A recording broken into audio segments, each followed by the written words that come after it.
ദൈവത്തിരുനാമത്തിന് മഹത്വമുണ്ടാകട്ടെ. കടന്നു വന്ന എല്ലാ പ്രിയപ്പെട്ടവർക്ക് വേഗം വരുന്നവനാകുന്ന യേശുവിൻ്റെ നാമത്തിലുള്ള സ്നേഹവന്ദനത്തെ ഞാൻ അറിയിക്കുകയാണ്. പ്രത്യേകിച്ച് നമ്മുടെ ചിന്തയിൽ നിൽക്കട്ടെ എബ്രായലേഖനം 9-ാം അധ്യായത്തിലേക്ക് കടന്നു വന്ന Hebrews chapter 9.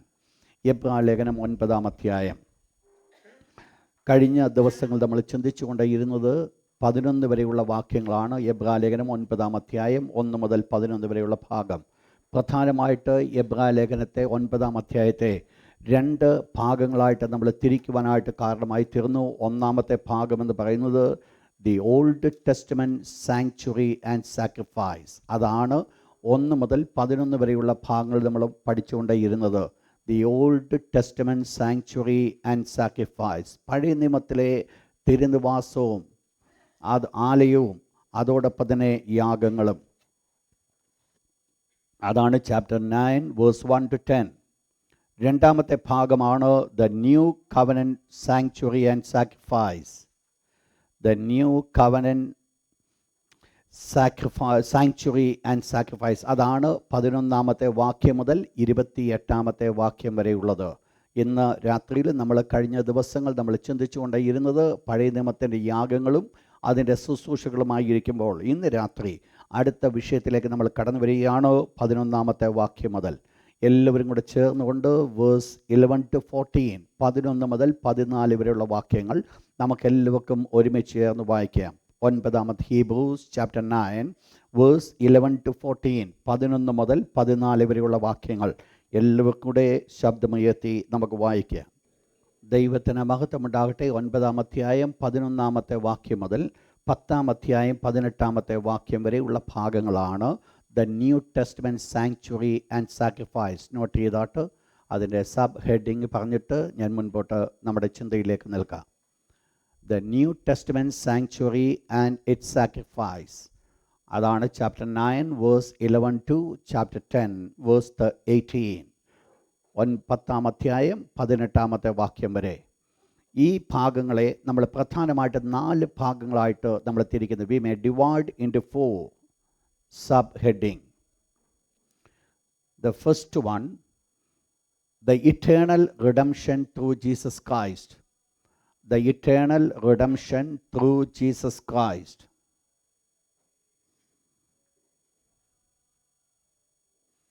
The eternal redemption through Jesus Christ.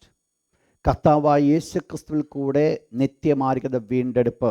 അതാണ് വേഴ്സ് 11 to 14, 11 മുതൽ 14 വരെയുള്ള വാക്യങ്ങൾ. അല്ലെങ്കിൽ നിങ്ങൾ ബ്രാക്കറ്റിൽ ഒന്നുകൂടെ ഒരു ഹെഡിങ് കൂടെ കൊടുത്താണ്ട് the Christ has opened it sanctuary. കർത്താവ് ആ തിരുനിവാസത്തെ തുറന്നു. Christ has opened its sanctuary. രണ്ടാമത്തെ ഭാഗം, the second portion, Christ, the mediator of the new covenant. ക്രിസ്തു പുതിയ നിയമത്തിൻ്റെ മധ്യസ്ഥൻ. ക്രിസ്തു പുതിയ നിയമത്തിൻ്റെ മധ്യസ്ഥൻ. വേഴ്സ് 15 to 22, 15-ാമത്തെ വാക്യം മുതൽ 22-ാമത്തെ വാക്യം വരെ. മൂന്നാമത്തെ ഭാഗം, ക്രൈസ്റ്റ്, ദ പെർഫെക്റ്റ് സാക്രിഫൈസ്. പൂർണ്ണതയുള്ള യാഗം കർത്താവായ യേശു. Christ, the perfect sacrifice. Verse 23 to 28.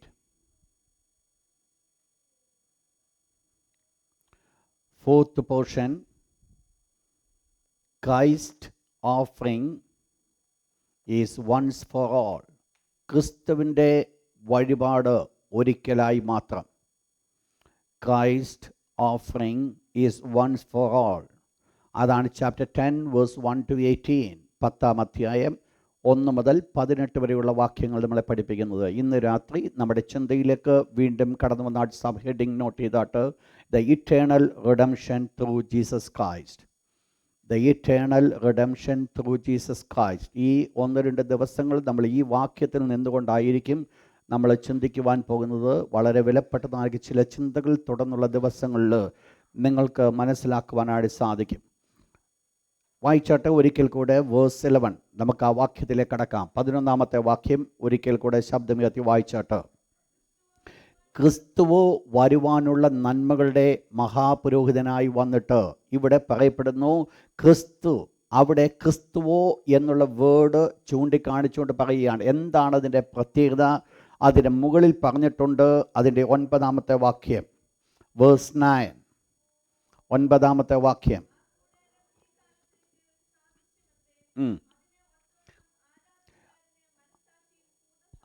ആരാധനക്കാരന് മനസ്സാക്ഷിയിൽ പൂർണ്ണ സമാധാനം വരുത്തുവാൻ കഴിയാത്ത വഴിപാടും യാഗങ്ങളും അർപ്പിച്ചു പോരുന്നു. അപ്പോൾ പഴയ നിയമത്തിൻ്റെ ആരാധന, പഴയ നിയമത്തിൻ്റെ വഴിപാട്, പഴയ നിയമത്തിൻ്റെതായ യാഗങ്ങൾ മനസ്സാക്ഷിയിൽ പൂർണ്ണമായിരിക്കുന്ന സമാധാനം വരുത്തുവാൻ കഴിയുന്നില്ല.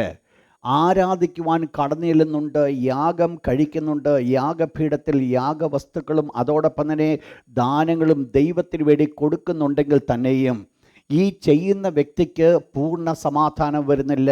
എന്ന് പറഞ്ഞാൽ ഒരു കംപ്ലീറ്റ് സാറ്റിസ്ഫാക്ഷൻ തനിക്ക് ലഭിച്ചില്ല. എന്ന് പറഞ്ഞാൽ താൻ എന്തിനു വേണ്ടി യാഗങ്ങളും വഴിപാട് കഴിച്ചുവോ ആ പർപ്പസ് നിറവേറ്റിയെന്നുള്ള പൂർണ്ണമായിരിക്കുന്ന ബോധ്യം കൂടെ തൻ്റെ ജീവിതത്തിലില്ല. എന്ന് പറഞ്ഞാൽ പാപത്തിന് വേണ്ടി ഒരു മൃഗവുമായിട്ട് കടന്നു വരുന്ന വ്യക്തി യാഗം കഴിഞ്ഞ് തിരിച്ചു പോകുമ്പോഴും എൻ്റെ പാപം മാറ്റപ്പെട്ടു എന്നുള്ള ഒരു കൺസെപ്റ്റേ അദ്ദേഹത്തിന് ഇല്ലാതാണ് കടന്നു പോകുന്നത്. ഇപ്രകാരമുള്ള ദയനീയമായിരിക്കുന്ന ഒരു വിഷയത്തിൻ്റെ മുൻപിൽ നിന്നിട്ട് ഒരു പുതിയ നിയമത്തിലേക്ക് കടക്കുമ്പോൾ ദൈവത്തിൻ്റെ ദാസൻ ഇപ്രകാരം പറയുകയാണ്, ക്രിസ്തുവോ. അപ്പോൾ കർത്താവായ യേശു ക്രിസ്തു അങ്ങനെയല്ല. കർത്താവായ യേശു ക്രിസ്തുവിൻ്റെ വഴിപാടിന് ചില പ്രത്യേകതയുണ്ട്. കർത്താവായ യേശുവിൻ്റെ യാഗത്തിന് ചില പ്രത്യേകതയുണ്ട്. എന്താണ് കർത്താവായ യേശു ക്രിസ്തുവിൻ്റെ യാഗത്തിന് പ്രത്യേകത? ക്രിസ്തുവോ എന്ന് പറഞ്ഞിട്ട് ഒന്ന് നോട്ട് ചെയ്യുകയാണ്, വരുവാനുള്ള നന്മകളുടെ മഹാപുരോഹിതനായി വന്നിട്ട്. അപ്പോൾ കർത്താവായ യേശു വരുവാനുള്ള നന്മകളുടെ മഹാപുരോഹിതൻ. നോട്ട് ചെയ്താട്ട്, Christ has appeared as a high priest. Christ has appeared as a high priest of the good things to come. നല്ല കാര്യങ്ങൾ, വരുവാനിരിക്കുന്ന നല്ല കാര്യങ്ങൾ. ക്രിസ്തുവോ വരുവാനുള്ള നന്മകളുടെ മഹാപുരോഹിതൻ. വരുവാനിരിക്കുന്ന നന്മകൾ നിങ്ങൾ മനസ്സിലാക്കണം. വരുവാൻ ഇരിക്കുന്ന നന്മകൾ എന്ന് പറയുമ്പോൾ പ്രധാനമായിട്ട് 3 കാലങ്ങളെയും നമുക്കത് കാണുവാൻ സാധിക്കും. ഒന്ന്, പഴയ നിയമത്തിൽ യാഗങ്ങൾ കഴിക്കുമ്പോൾ ദൈവജനത്തിന് അഥവാ അബ്രഹാമിൻ്റെ സന്തതി എന്ത് പ്രാപിക്കുന്നു? അനുഗ്രഹിക്കപ്പെടുന്നു.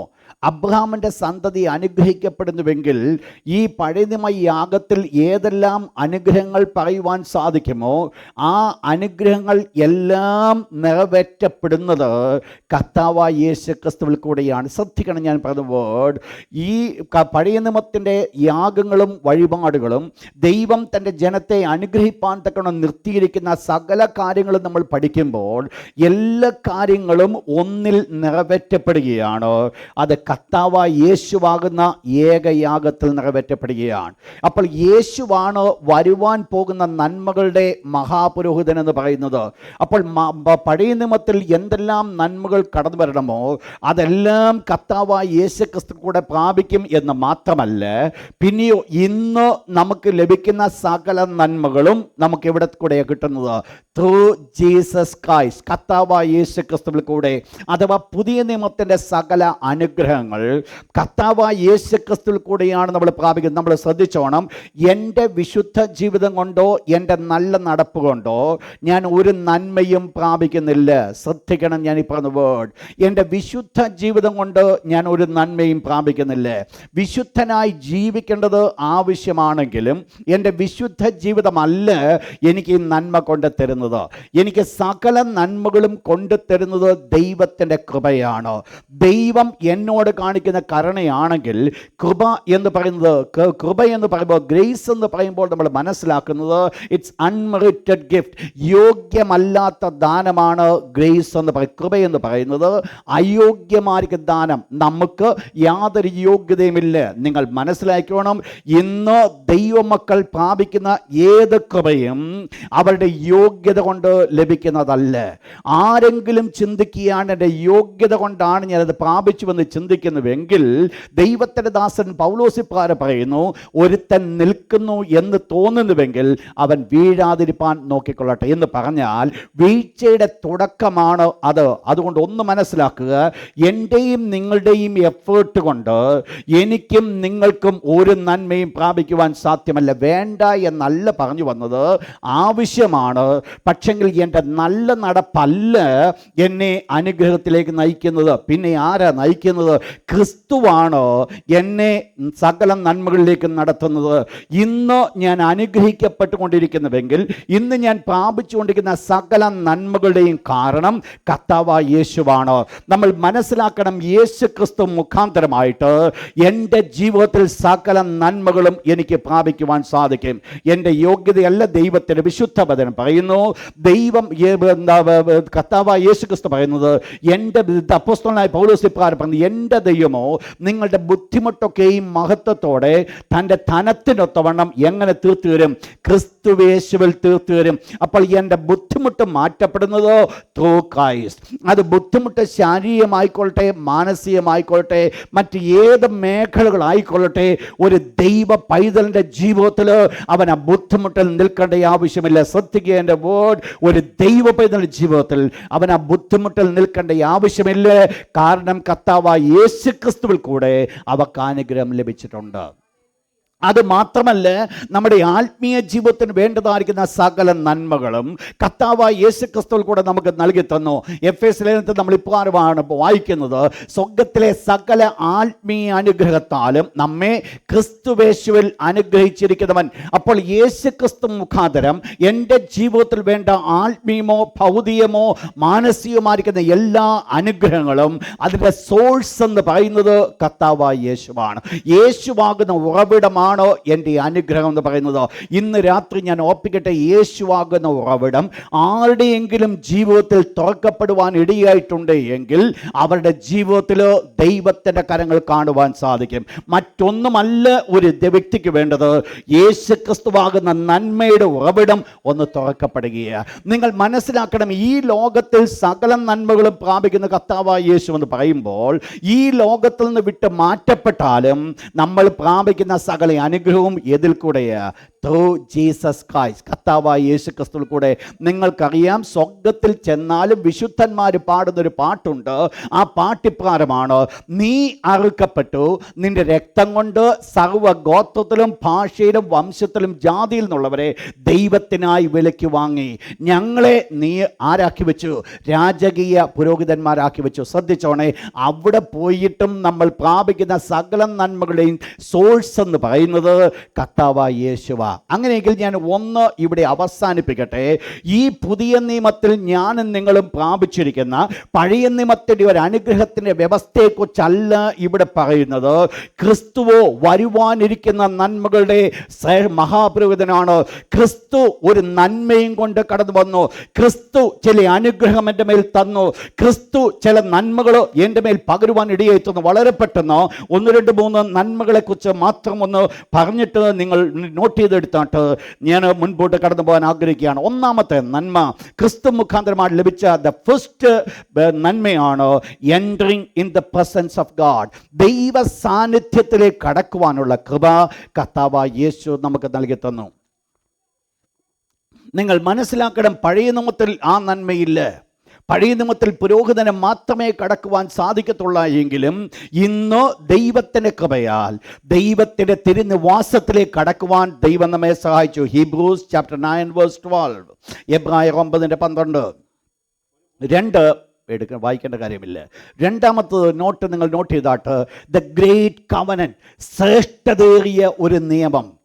അത് കർത്താവായ യേശു ക്രിസ്തുവിൽ കൂടെ നമ്മൾ പ്രാപിച്ചതാണ്. ശ്രേഷ്ഠതയേറിയ ഒരു നിയമം. ഹീബ്രൂസ് ചാപ്റ്റർ 7 വേഴ്സ് 22, എബ്രായർ 7:22. Hebrews chapter 7 verse 22. 3, a close fellowship with God. ദൈവത്തോട് വളരെ അടുത്തതായിരിക്കുന്ന ഒരു ബന്ധം. A close fellowship with God, ദൈവത്തോട് വളരെ അടുത്ത ബന്ധം. Hebrews chapter 9 verse 12.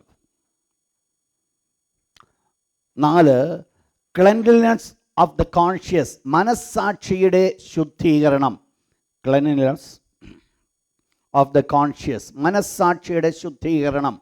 Hebrews chapter 9 verse 14. നമ്മൾ ആ വിഷയങ്ങൾ ഇൻ ഫ്യൂച്ചർ നമ്മൾ പഠിക്കുന്നതായിരിക്കും. Next final one, the confirmation of the removal of sin. പാപങ്ങൾ മാറ്റപ്പെട്ടു എന്നുള്ളതിൻ്റെ ഉറപ്പ്. പാപങ്ങൾ മാറ്റപ്പെട്ടു എന്നുള്ളൊരു ഉറപ്പ്. The confirmation of the removal of sin. Hebrews chapter 9 verse 14. നിങ്ങൾ വീട്ടിൽ പോയി ഈ വാക്യങ്ങളൊന്ന് വായിച്ച് നിങ്ങളൊന്ന് ചിന്തിച്ചോണം. നമ്മൾ ചിന്തിക്കുവാൻ പോകുന്ന വിഷയങ്ങളായതുകൊണ്ട് ഞാൻ ആ ഭാഗത്തിലേക്ക് കടക്കുന്നില്ല. അപ്പോൾ ക്രിസ്തുവോ വരുവാനുള്ള നന്മകളുടെ മഹാപുരോഹിതനായി വന്നിട്ട് എന്ത് ചെയ്തു? ഇവിടെ എബ്രായലേഖന കർത്താവ് 2 കൂടാരങ്ങളെ തമ്മിൽ ഒന്ന് താരതമ്യം ചെയ്യുകയാണ്. ഒന്ന് ഒരു ഹെവൻലി ടാബർനാക്കിൾ, 2 ഒരു എർത്ത് ടാബർനാക്കിൾ. നമുക്ക് ഒരു കാര്യം നമ്മൾ കഴിഞ്ഞ ദിവസം നമ്മൾ പഠിക്കുകയുണ്ടായി. ഇവിടെ ഈ മരുഭൂമിയിൽ മോശ മുഖാന്തരമായിട്ട് ഉയർത്തുവാനായിട്ട് കൽപ്പിച്ചതായിരിക്കുന്ന സമാഗമന കൂടാരം എന്ന് പറയുന്നത് സ്വർഗത്തിൻ്റെ ഒരു മാതൃകയാണ്. ഒരു സ്വർഗത്തിൻ്റെ ഒരു പാറ്റേൺ ആണ്. അപ്പോൾ സ്വർഗത്തിൽ ഇപ്രകാരം ഒരു കൂടാരമുണ്ട്. ആ കൂടാരത്തിനൊരു പാറ്റേൺ ആയിട്ട് ദൈവം ഈ ഭൂമിയിൽ ഈ സമാഗമന കൂടാരത്തെക്കുറിച്ച് പറഞ്ഞിരിക്കുമ്പോൾ ഇവിടെ പഴയ നിയമത്തിൻ്റെ യാഗങ്ങളും വഴിപാടുകളും മുഴുവൻ നടക്കുന്നത് ഈ ദൈവം മോശ മുഖാന്തരമായിട്ട് കൽപ്പിച്ച ഈ ഭൂമിയിൽ ഇറക്കി ചെയ്തിരിക്കുന്ന ഒരു കൂടാരത്തിലായിരിക്കുമ്പോൾ കർത്താവായ യേശുവിൻ്റെ ശുശ്രൂഷ എവിടെയാണ് എന്നുള്ളത് വെളിപ്പെടുത്തുകയാണ്. എന്താണ് major difference between the tabernacle? ഈ 2 കൂടാരങ്ങൾ തമ്മിലുള്ള വ്യത്യാസം ഒന്ന് നോട്ട് ചെയ്താട്ട്. The difference between the tabernacle made by man and made by God. ദൈവത്താലും മനുഷ്യനാലും നിർമ്മിക്കപ്പെട്ട 2 കൂടാരങ്ങൾ തമ്മിലുള്ള വ്യത്യാസം. ഒന്ന്, ഇപ്പോൾ കർത്താവായ യേശു ക്രിസ്തു കടന്നു. നിങ്ങൾക്കറിയാം, നമ്മൾ ചിന്തിക്കുന്ന വിഷയം എന്ന് പറയുന്നത് കർത്താവായ യേശു ക്രിസ്തു ഈ ഭൂമിയിൽ മരിച്ച് ഉയർത്തെഴുന്നേറ്റതായ സമയത്ത് യേശു സ്വർഗത്തിലേക്ക് കടന്നുപോയി. നിങ്ങൾക്കറിയാം, യേശുവിൻ്റെ പൗരോഹിത്യ ശുശ്രൂഷ എവിടെയാണ് തുടങ്ങിയത്? സ്വർഗത്തിലേക്ക് യേശു ക്രിസ്തു കടന്നു പോയപ്പോൾ, when he entered into heaven, ഈ ഭൂമിയിൽ വെച്ച് അവൻ മഹാപുരോഹിതനായിരുന്നില്ല. മഹാപുരോഹിതനാകുവാൻ സാധിക്കുമായിരുന്നില്ല. കാരണം മഹാപുരോഹിതൻ ആകേണ്ടവർ മറ്റു പലരുമാണ്. എന്നാൽ കർത്താവായ യേശു ക്രിസ്തുവിൻ്റെ പൗരോഹിത്യ ശുശ്രൂഷ തുടങ്ങിയത്, ശ്രദ്ധിക്കണേ ആ ഭാഗം, യേശു ക്രിസ്തുവിൻ്റെ പൗരോഹിത്യ ശുശ്രൂഷ തുടങ്ങിയത് യേശു സ്വർഗാരോഹണം ചെയ്തപ്പോൾ, ദൈവത്തിൻ്റെ അടുക്കിലേക്ക് കടന്നു ചെന്നപ്പോൾ, അവിടെയാണ് യേശു ക്രിസ്തുവിൻ്റെ പൗരോഹിത്യ ശുശ്രൂഷ തുടങ്ങിയെങ്കിൽ ഇവിടെ നമ്മൾ കാണുന്ന ഭാഗമെന്ന് പറയുന്നത്, അപ്പോൾ ആ പ്രത്യയമായിരിക്കുന്ന കൂടാരം എന്ന് പറയുന്നത് ഒരു ഭൂമിയിലെ ഒരു കൂടാരമല്ല, പിന്നെയോ സ്വർഗീയമായിരിക്കുന്ന ഒരു കൂടാരമാണ്. സ്വർഗത്തിലെ ഒരു കൂടാരത്തിൽ അവിടെയാണ് കർത്താവായ യേശു ശുശ്രൂഷ ചെയ്യുന്നത്. ഈ ഭൂമിയിൽ ദൈവം മോശ മുഖാന്തരമായിട്ട് കൽപ്പിച്ചതായിരിക്കുന്ന ഒരു സമാഗമന കൂടാരത്തിൽ ഈ ലോകത്തിൽ നിന്ന് തിരഞ്ഞെടുക്കപ്പെട്ട ഒരു മഹാപുരോഹിതൻ ശുശ്രൂഷ ചെയ്യുമ്പോൾ അരുമനാഥനാകുന്ന യേശു ശുശ്രൂഷ ചെയ്യുന്നത് ഇപ്രകാരം ഭൂമിയുള്ള ഒരു കൂടാരത്തിലല്ല, പിന്നെയോ ഒരു സ്വർഗീയ കൂടാരത്തിലാണ്. എന്താണോ ഇത് തമ്മിലുള്ള വ്യത്യാസം? ദ ഫസ്റ്റ് വ്യത്യാസം വായിച്ചോട്ട്, അതിന്റെ 11ാമത്തെ വാക്യം ഒന്ന് വായിച്ചോട്ട്, വേഴ്സ് 11. കൈപ്പണി അല്ലാത്തതായി എന്ന് വെച്ചാൽ ഈ സൃഷ്ടിയിൽ ഉൾപ്പെടാത്ത ഒന്നാമത്തെ പ്രത്യേകത, നോട്ട് മെയ്ഡ് ബൈ ഹാൻഡ്. കൈപ്പണി കൊണ്ട് നിർമ്മിക്കപ്പെട്ടതല്ല. ഈ കൂടാരം കൈകൊണ്ട് നിർമ്മിക്കപ്പെട്ടതല്ല, കൈപ്പണിയാൽ നിർമ്മിക്കപ്പെട്ടതല്ല. വായിച്ചോട്ട് വേഴ്സ് 22, 23, 22, 23, 24 വാക്യം. ആകയാൽ സ്വർഗത്തിലുള്ളവയുടെ പ്രതിബിംബങ്ങളെ ഈ വകയാൽ. അപ്പോൾ സ്വർഗത്തിൽ ഉള്ളവയുടെ പ്രതിബിംബങ്ങളാണോ ഈ സമാഗമന കൂടാരമെന്നോ ദൈവത്തിൻ്റെ വിശുദ്ധ വചനം പറയുന്നു. എന്നാൽ ഇത് സ്വർഗത്തിലുള്ളവയുടെ പ്രതിബിംബമാണെങ്കിൽ ഇതിൻ്റെ പ്രത്യേകത എന്താണ്? വായിച്ചോട്ട് അതിൻ്റെ 24. ക്രിസ്തു വാസ്തവമായതിൻ്റെ പ്രതിബിംബമായി, പ്രൈസ് ഗോഡ്, ഇപ്പോൾ നമുക്ക് വേണ്ടി പ്രത്യക്ഷനാകുവാൻ എങ്ങോട്ട് കടന്നു? സ്വർഗത്തിലേക്ക് കടന്നു. കരങ്ങൾ ഉയർത്തി ദൈവത്തിന് ഹല്ലേലൂയ പറഞ്ഞാട്ട് ശക്തിയോടെ ഒരിക്കൽ കൂടെ. സ്വർഗത്തിലേക്ക് കർത്താവായ യേശു ക്രിസ്തു കടക്കുവാനിടയായിത്തീർന്നു. അപ്പോൾ യേശു ക്രിസ്തുവിൻ്റെ പൗരോഹിത്യ ശുശ്രൂഷ ഈ ഭൂമിയിലെ ഒരു കൂടാരത്തിലല്ല, പിന്നെയോ സ്വർഗീയ കൂടാരത്തിലാണോ കർത്താവായ യേശുവിൻ്റെ ശുശ്രൂഷ. ആ ശുശ്രൂഷയുടെ പ്രത്യേകത പറയുന്നത് ഇത് മനുഷ്യൻ്റെ കൈകൊണ്ട് നിർമ്മിക്കപ്പെട്ടൊരു കൂടാരമല്ല. പിന്നെ ഇത് ആര് പണിതതാ? ഇത് ദൈവത്തിൻ്റെ സൃഷ്ടിയാണ്. മനസ്സിലാക്കിക്കോണേ, ഈ കൂടാരം അഹരോൻ പണി കഴിപ്പ് അഹരോന് ശുശ്രൂഷിച്ച കൂടാരമെന്ന് പറയുന്നത് ഈ ഭൂമിയിൽ നിന്നുള്ള കൂടാരമായിരിക്കുമ്പോൾ അതിന് ഇത്രമാത്രം സൂക്ഷ്മതയും ശ്രദ്ധയും ആവശ്യമായിരിക്കുമ്പോൾ ഇവിടെ കർത്താവായ യേശു ക്രിസ്തുവിൻ്റെ ശുശ്രൂഷ എന്ന് പറയുന്നത് ഒരു മനുഷ്യൻ്റെ കൈപ്പണി കൊണ്ട് നിർമ്മിക്കപ്പെട്ടതല്ല. അത് ക്രിസ്തു ദൈവത്തിൻ്റെ സൃഷ്ടിയാണ്. ദൈവം തന്നെ സൃഷ്ടിച്ചതായിരിക്കുന്ന ഒരു കൂടാരത്തിലാണ് കർത്താവായ യേശു ശുശ്രൂഷിക്കുന്നത്. 2, അതിൻ്റെ അടുത്ത ഭാഗം ഒന്ന് വായിച്ചാട്ട് 11-ാമത്തെ വാക്യം, ലാസ്റ്റ് ഭാഗം. രണ്ടാമത് പറയുന്നു, ഈ കൂടാരത്തിൻ്റെ പ്രത്യേകത അത് വലിപ്പമുള്ളതാണ്. വലിപ്പം എന്ന് പറയുന്നത് സൈസിനെ കുറിച്ചല്ല അവിടെ കാണിക്കുന്നത്. It is great. അത് ശ്രേഷ്ഠതയേറിയതാണ്. അതിന് കുറച്ച് മറ്റതിനേക്കാൾ വലിപ്പമുണ്ടെന്നല്ല, പിന്നെയോ അതിൻ്റെ ശ്രേഷ്ഠത എന്ന് പറയുന്നത് വളരെ ഉന്നതമാണ്. ശ്രേഷ്ഠമേറിയതായിരിക്കുന്ന ഒരു കൂടാരമാണ്. 3-ാമത്തത് ഒരു പ്രത്യേകത. നെക്സ്റ്റ് അതേ വാക്യം തന്നെ താഴോട്ട്. തികവേറിയതാണ്. The perfect tabernacle. അതാണ് അതിൻ്റെ പൂർണ്ണതയുള്ളത്, തികവുള്ളത്. It's perfect. അതിനകത്ത് യാതൊരു ഊനവുമില്ല, അതിനകത്ത് യാതൊരു കുറവുമില്ല, അതിനകത്ത് യാതൊരു ബലഹീനതയുമില്ല. അത് പരിപൂർണമായിരിക്കുന്ന ഒരു കൂടാരമാണ്. വായിച്ചോട്ട് അത് എങ്ങനെ കടന്നു. വേഴ്സ് 12. നിങ്ങൾ മനസ്സിലാക്കണം, പഴയ നിയമത്തിൽ ആ ദൈവത്തിൻ്റെ വിശുദ്ധ സ്ഥലത്തിലേക്ക് കടന്നു ചെല്ലുന്നത് മൃഗത്തിൻ്റെ രക്തത്തോടുകൂടെ ആകുന്നുവെങ്കിൽ ഇവിടെ കർത്താവായ യേശു ക്രിസ്തു സ്വർഗ്ഗത്തിലേക്ക് കടന്നു ആ കൂടാരത്തിൽ ശുശ്രൂഷ ചെയ്യുവാനായിട്ട് കടന്നു പോയത് ഒരു മൃഗത്തിൻ്റെ രക്തമല്ല, പിന്നെയോ തൻ്റെ ഓൺ രക്തം. നമ്മൾ ചിന്തിക്കുന്നതായിരിക്കും അതിന്. വായിച്ചോട്ട് അതിൻ്റെ 15-ാമത്തെ വാക്യം. കർത്താവായ യേശു ക്രിസ്തു എന്ത് ചെയ്തു? അവിടെ ഒരു മരണം സംഭവിച്ചിട്ടാണ് യേശു ശുശ്രൂഷയിലേക്ക് കടക്കുന്നത്. അതിന് ഒരു രക്തം ആവശ്യം. നിങ്ങൾക്കറിയാം, പഴയ നിയമത്തിൽ ദൈവം കൽപ്പിച്ചതായിരിക്കുന്ന യാഗ ശുശ്രൂഷയ്ക്ക് അഥവാ ദൈവത്തിൻ്റെ എന്തിനാ യാഗം ചെയ്യുവാനായിട്ട് ഇടയായിത്തീർന്നത്? പർപ്പസ് ഒന്ന് മാത്രമാണ്, റിഡംഷൻ, വീണ്ടെടുപ്പ്. എന്താ ഇവിടെ ചെയ്യുന്നത്? സാധാരണപ്പെട്ട ഒരു വ്യക്തി ഇവിടെ വന്ന് ഒരു യാഗം കഴിക്കുമ്പോൾ ഇവിടെ ചെയ്യുന്നതായിരിക്കുന്ന ക്രിയ എന്ന് പറയുന്നത് അവനെ വീണ്ടെടുക്കുക. എന്തിനു വേണ്ടി യാഗം കഴിക്കുന്നത്? ദൈവത്തോട് അവൻ പാപം ചെയ്തു. അപ്പോൾ ആ പാപത്തിന് വേണ്ടിയാണ് മൃഗത്തെ കൊന്ന് അതിന് രക്തം എടുത്തുകൊണ്ട് പുരോഹിതനകത്ത് കടന്നുപോയി ആ രക്തം അവിടെ തളിക്കപ്പെടുമ്പോൾ ഇവൻ്റെ പാപത്തിൽ നിന്നോ അവനെ വിടുവിച്ച് ദൈവത്തിങ്കിലേക്ക് അവനെ വീണ്ടെടുക്കുക. അപ്പോൾ നമ്മൾ മനസ്സിലാക്കണം, ഇവിടെ ഈ യാഗം മുഴുവൻ നടക്കുന്നത് ഒരു വീണ്ടെടുപ്പിന് വേണ്ടി, റിഡംഷന് വേണ്ടി. ശ്രദ്ധിക്കണം ഈ ഒരു പോയിന്റ്. യാഗം നടക്കുന്ന മുഴുവൻ ഒരു റിഡംഷന് വേണ്ടിയാണ്. ഞങ്ങൾ മനസ്സിലാക്കണം, യാഗം കഴിക്കുന്നത് പാപങ്ങളുടെ മോചനം. എന്താ പാപങ്ങളുടെ മോചനം എന്ന് പറയുന്നത്? ഒരു വീണ്ടെടുപ്പ്, തിരിച്ച് റെഡീം ചെയ്യുക.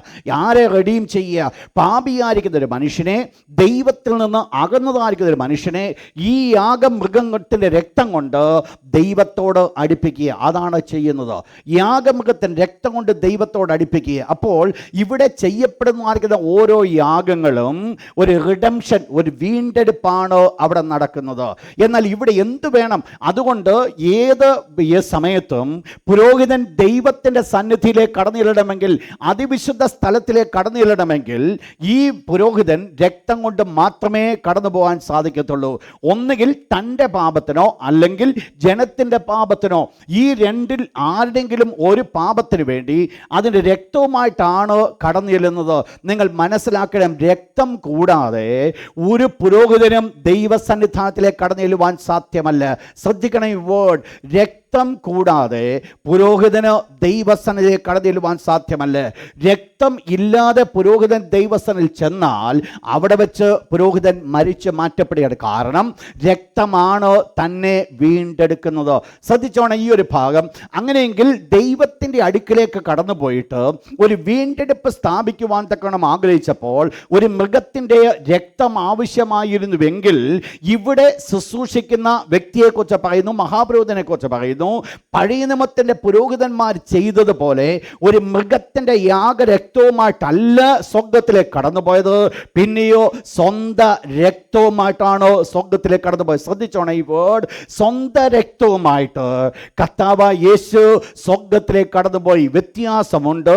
മൃഗത്തിൻ്റെ രക്തത്തോടു കൂടി അല്ല കർത്താവായ യേശു പോയത്, സ്വന്തം രക്തത്താലാണ് യേശു കടന്നുപോയത്. നിങ്ങൾ മനസ്സിലാക്കണം, അതാണ് ഈ കൂടാരത്തിൻ്റെ ഒരു ശ്രേഷ്ഠത എന്ന് പറയുന്നത്. entered with his own blood. നാലാമത്തെ point, entered with his own blood. അഞ്ചാമത്തെ പോയിന്റ്, അതിന്റെ 12ാമത്തെ വാക്യം, വേഴ്സ് 12. അഞ്ചാമത്തെ point, obtain the eternal redemption. obtain the eternal redemption. എന്നേക്കുമുള്ള ഒരു വീണ്ടെടുപ്പ്, എന്നേക്കുമുള്ള ഒരു വീണ്ടെടുപ്പ്. നിങ്ങൾ മനസ്സിലാക്കണം, ഇവിടെ ഈ പറയപ്പെടുവാൻ കാരണമുണ്ട്. ഓരോ സമയത്തും യാഗം കഴിക്കുന്ന സമയത്ത് പുരോഹിതൻ ഈ യാഗമൃഗത്തിൻ്റെ രക്തവുമായിട്ട് ഇവിടെ കടന്നു പോകണം, ദൈവത്തിൻ്റെ വിശുദ്ധ സ്ഥലത്തിലേക്ക് കടന്നു പോകണം. എങ്കിൽ മാത്രമേ വീണ്ടെടുക്കപ്പെടത്തുള്ളൂ. എന്നാൽ വീണ്ടും ഈ വ്യക്തി എന്ത് ചെയ്തേ പറ്റത്തുള്ളൂ? യാഗരക്തവുമായിട്ട് കടന്നു പോകണം എന്ന് പറഞ്ഞാൽ ഇതൊരു പ്രോസസ്സായിട്ട് നടന്നുകൊണ്ടേയിരിക്കുകയാണ്. ഇതൊരു ഫിനിഷ്ഡ് കാര്യമല്ല. ഇത് വൺ ആഫ്റ്റർ അനദർ ഇങ്ങനെ ആവർത്തിച്ചുകൊണ്ടിരിക്കുകയാണ്. ഇസ്രായേൽ മക്കളുടെ തന്നെ പാപം ദൈവം അനുവദിക്കുന്നെങ്കിൽ നമ്മൾ ആ വിഷയം പഠിക്കും. ഇസ്രായേൽ മക്കളുടെ തന്നെ പാപത്തിന് വേണ്ടി അവർ ചെയ്യേണ്ടത്, ഈ ദൈവത്തിൻ്റെ കൂടാരം അവരുടെ നടുവിൽ ഇരിക്കുന്നത് കൊണ്ട് അവർ എല്ലാ വർഷവും ഈ കൂടാരത്തിന് പ്രായശ്ചിത്തം ചെയ്യണം, പ്രോപ്രിയേഷൻ വേണം. എങ്ങനെയാണത് പ്രോപ്രിയേറ്റ് ചെയ്യേണ്ടത്? അതിന് ഒരു ആടുകളുടെ രക്തം എടുത്തുകൊണ്ട് ആ രക്തവുമായിട്ട് ആണ്ടിൽ ഒരിക്കൽ മഹാപുരോഹിതൻ അതിവിശുദ്ധ സ്ഥലത്തിലേക്ക് കടന്നു ചെല്ലുന്നു. അവിടെയാണ് രക്തം തളിക്കുന്നത്. ഇവിടെയാണ് ദേശത്തിൻ്റെ പാപം മോചിക്കപ്പെടുവാൻ കാരണമായിരിക്കുന്നത്. അത് ആണ്ടിൽ ഒരിക്കൽ മാത്രമേ നടക്കുന്നത്. എന്നാൽ അടുത്ത കൊല്ലവും 7-ാം മാസം 10-ാം തീയതി ആകുമ്പോൾ ഇതേ പ്രോസസ്സ് കണ്ടിന്യൂ ചെയ്യുക. ഇത് ഇതുവരെ നിന്നിട്ടില്ല. നിൽക്കാൻ ഒരു കാരണമുണ്ട്. അന്ന് ചെയ്ത പാപം ഒരിക്കലായിട്ട് അതിൽ നിന്ന് വീണ്ടെടുക്കപ്പെടുവാൻ സാധിച്ചു എങ്കിൽ രണ്ടാമത് വർഷവും ചെയ്യേണ്ട യാതൊരു കാര്യമില്ല. അതുകൊണ്ട് ഇത് വെളിപ്പെടുത്തുന്ന ഒരു കാര്യമുണ്ട്. One after another, year after another, sin after sin. മനുഷ്യൻ ഈ യാഗം ചെയ്യുമ്പോൾ വെളിപ്പെടുത്തുന്ന ഒരു കാര്യമുണ്ട്. അന്ന് കഴിച്ച യാഗം കൊണ്ട് ഇന്ന് എനിക്ക് യാതൊരു വിടുതലുമില്ല. അപ്പോൾ ഇതിൻ്റെ ബലഹീനതകളെ അവിടെ ചൂണ്ടിക്കാണിക്കുമ്പോൾ ഇവിടെ കർത്താവായ യേശുക്രിസ്തുവാകുന്ന യാഗത്തിന് പ്രത്യേകത പറയുന്നത് എന്നേക്കുമുള്ളൊരു വീണ്ടെടുപ്പ് സ്ഥാപിച്ചു. എന്നേക്കുമുള്ള വീണ്ടെടുപ്പ്. എല്ലാവരും കൂടെ ചേർന്ന് പറഞ്ഞാൽ എന്നേക്കുമുള്ള വീണ്ടെടുപ്പ്. എന്നേക്കുമുള്ളൊരു വീണ്ടെടുപ്പാണ് കർത്താവായ യേശുക്രിസ്തു സാധിപ്പിക്കുവാനിടയായിത്തീർന്നത്. യേശു സ്വർഗ്ഗത്തിലേക്ക് കടന്നു. നിങ്ങൾ മനസ്സിലാക്കണം, ഇത് തമ്മിൽ വലിയ വ്യത്യാസമാണ്. 5 വ്യത്യാസമാണ് ഞാൻ പറഞ്ഞത്. ഒന്ന്, ഇത് മനുഷ്യൻ്റെ കൈപ്പണി കൊണ്ട് നിർമ്മിക്കപ്പെട്ടതല്ല, ദൈവത്തിൻ്റെ സൃഷ്ടിയാണ്. 2, ഞാൻ പറഞ്ഞത് ഇതൊരു ഗ്രേറ്റ് ആണ്, ഒരു വളരെ വലുതാണ്. 3, ഞാൻ പറഞ്ഞത് ഇത് പെർഫെക്റ്റ് ആണ്. ഈ യാഗം, ഈ കൂടാരം എന്ന് പറയുന്നത്. 4, ഞാൻ പറഞ്ഞത് ഇവിടെ കർത്താവായ യേശുക്രിസ്തു എന്ത് ചെയ്തു? സ്വന്തം രക്തം കൊണ്ട്, ആടുകളുടെ രക്തമല്ല, സ്വന്തം രക്തം കൊണ്ട്. 5, ഞാൻ പറഞ്ഞത് എന്നേക്കുമുള്ള വീണ്ടെടുപ്പ് സ്ഥാപിച്ചു, ഇറ്റേണൽ റിഡംഷൻ. ഇവിടെ നമ്മൾ കാണുന്നത് കർത്താവായ യേശുക്രിസ്തുവിൻ്റെ യാഗത്തിൻ്റെ പ്രത്യേകതയാണ് ഇന്ന് നമ്മൾ ചിന്തിപ്പിക്കുവാൻ പോകുന്നത്. The superiority of the sacrifice of Jesus. കർത്താവായ യേശുക്രിസ്തുവിൻ്റെ യാഗത്തിൻ്റെ വലിപ്പം. The superiority of the sacrifice of Jesus lay in 3 things. 3 പ്രധാനപ്പെട്ട കാര്യങ്ങളിലാണ് കർത്താവായ യേശുക്രിസ്തുവിന്റെ യാഗത്തിൻ്റെ ശ്രേഷ്ഠത വെളിപ്പെടുത്തിയിരിക്കുന്നത്. നമ്മൾ ഈ പ്രത്യേകമായ ഭാഗത്തിൽ നിന്നായിരിക്കും ചിന്തിക്കുവാൻ പോകുന്നത്. എന്താണ് നോട്ട് ചെയ്തോ? The superiority of the sacrifice of Jesus lay in 3 things. The first point, ഒന്നാമത്തെ പോയിന്റ് വായിച്ചിട്ട് എബ്രായ ലേഖനം 9:14. എബ്രായർ 9:14. അപ്പോൾ കർത്താവായ യേശുക്രിസ്തുവിൻ്റെ യാഗത്തിൻ്റെ ഒന്നാമത്തെ പ്രത്യേകത അവിടെ നമ്മൾ കാണുന്നത് 3 കാര്യങ്ങൾ. അതിൻ്റെ ഫസ്റ്റ് തിങ് എന്ന് പറയുന്നത് ദ സാക്രിഫൈസ് എന്ത് ചെയ്യുന്നു? മനസ്സാക്ഷിയെ ശുദ്ധീകരിക്കുന്നു. ശ്രദ്ധിക്കണേ നിങ്ങൾ ഇനിയുള്ള ഭാഗങ്ങൾ. മനസ്സാക്ഷിയെ ശുദ്ധീകരിക്കുന്നു. The sacrifice of Jesus cleanses his soul. മനസ്സാക്ഷിയെ ശുദ്ധീകരിക്കുന്നു. ദൈവം അനുവദിക്കുന്ന നമ്മൾ ആ വിഷയങ്ങൾ നമ്മൾ ഒന്നുകൂടെ ഡീറ്റെയിൽ ആയിട്ട് പഠിക്കുന്നതായിരിക്കും. അപ്പോൾ ഒന്നാമത് കർത്താവായ യേശുക്രിസ്തുവിൻ്റെ യാഗം എന്ത് ചെയ്യുന്നു? മനസ്സാക്ഷിയെ ശുദ്ധീകരിക്കുന്നു. നിങ്ങൾ മനസ്സിലാക്കണം, ഇവിടെ മനസ്സാക്ഷിയെ ശുദ്ധീകരിക്കുന്നത് പറയുമ്പോൾ എന്താണ് അതിന് മുൻപുള്ള യാഗങ്ങൾ സംഭവിക്കുന്നത്? അതിന് മുൻപുള്ള യാഗങ്ങൾ സംഭവിക്കുന്നത് വായിച്ചോട്ട് അതിൻ്റെ 13 വാക്യം, വേഴ്സ് 13. പഴയ നിയമത്തിലെ യാഗത്തിന്റെ പ്രത്യേകത ജഡീക ശുദ്ധി വരുത്തുന്നുവെങ്കിൽ, അപ്പോൾ പഴയ നിയമത്തിലെ യാഗങ്ങൾക്ക് ചെയ്യുവാൻ സാധിച്ചത് ഒരു ഔട്ട്വേർഡ് ക്ലെൻലിനെസ് ആണ്. പുറമേയുള്ള ഒരു ശുദ്ധീകരണം മാത്രമേ അവർക്ക് ചെയ്യുവാൻ സാധിച്ചുള്ളൂ. പഴയ നിയമത്തിൽ യാഗങ്ങൾ കഴിക്കുന്നുണ്ട്, പഴയ നിയമത്തിൽ അവരുടെ അശുദ്ധിക്ക് വേണ്ടി ശുദ്ധീകരണം നടക്കുന്നുണ്ട്, നിർമ്മല ജലം തളിക്കുന്നു, ഇതെല്ലാം അവർ ചെയ്യുന്നുവെങ്കിലും ഈ സകല പ്രോസസ്സ് നടക്കുന്നെന്ന് പറയുന്നത് ഒരു ഔട്ട്വേർഡ് ക്ലെൻലിനെസ് ആണ്, ഒരു പുറമേയുള്ളതായിരിക്കുന്ന ഒരു ശുദ്ധീകരണമാണ്. ഇവരുടെ ഉള്ളിലേക്ക് യാതൊന്നും തന്നെ ചെല്ലുന്നില്ല. എന്തെല്ലാം ഇവരിവിടെ കാട്ടുന്നുണ്ട്, എന്തെല്ലാം ഇവർ ചെയ്യുന്നുണ്ട്, എന്തെല്ലാം ഇവർ സമർപ്പിക്കുന്നുണ്ട്, ഇതൊന്നും റിയലായിട്ട് അവരുടെ ഉള്ളിൽ ചെല്ലുവാനായിട്ടിടയായിട്ടില്ല. നിങ്ങൾക്കറിയാം, കർത്താവായ യേശുക്രിസ്തു അവസാനമായിട്ട് ഇസ്രായേൽ മക്കളോട് ഇത്രമാത്രം ക്രൂരമായിട്ട് സംസാരിക്കുവാനുള്ള കാരണമെന്ന് പറയുന്നത് അവർ അകമേ ഒരു മാറ്റമില്ലാതെ പുറമേ ചില ക്രിയകൾ ചെയ്ത് മുൻപോട്ട് കടന്നു പോകുകയാണ്. വാസ്തവത്തിൽ വരേണ്ട മാറ്റം അകത്താണ്, എന്നാൽ അകത്ത് യാതൊരു മാറ്റമില്ല, പുറമേ ചില കാര്യങ്ങൾ ചെയ്തുകൊണ്ട് പോകുന്നു. അകത്ത് മാറ്റമില്ലാത്തത് കൊണ്ട് ഓട്ടോമാറ്റിക്കായിട്ട് പുറത്ത് യാതൊരു മാറ്റവുമില്ല.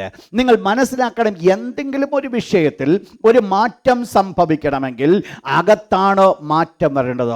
നിങ്ങൾക്കറിയാം, നിങ്ങളുടെ ജീവിതത്തിൽ എന്തെങ്കിലും ഒരു മാറ്റം വരുവാൻ ആഗ്രഹിക്കുന്നുവെങ്കിൽ ആ മാറ്റം ആദ്യം വരുത്തേണ്ടത് നമ്മുടെ ഹൃദയത്തിൽ നമ്മൾ ആ തീരുമാനമെടുക്കുക. നമ്മുടെ ഉള്ളിലാണ് ആ സമർപ്പണം കടന്നു വരുന്നത്.